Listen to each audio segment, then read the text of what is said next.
Hello everyone, welcome to the Code Affairs. Let's see the problem statement.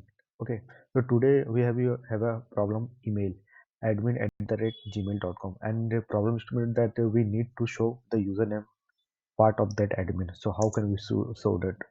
Okay, so this is the way through which we can show that the username equal to email.split at the rate.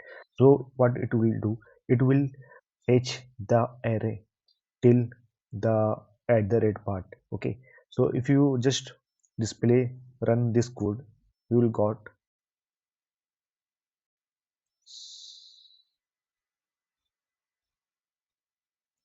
the admin and gmail. Actually basically it is split the individual part where it will find the at the rate.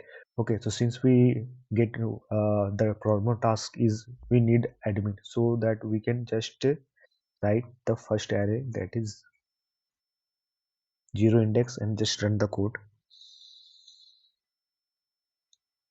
Now we will get a admin, and if we place one at the rate here, so it will again divide the array in wherever it find the at the rate. Okay, first we have to just remove the index part so that we can check the full array. Now admin, gmail and gmail. Thank you so much.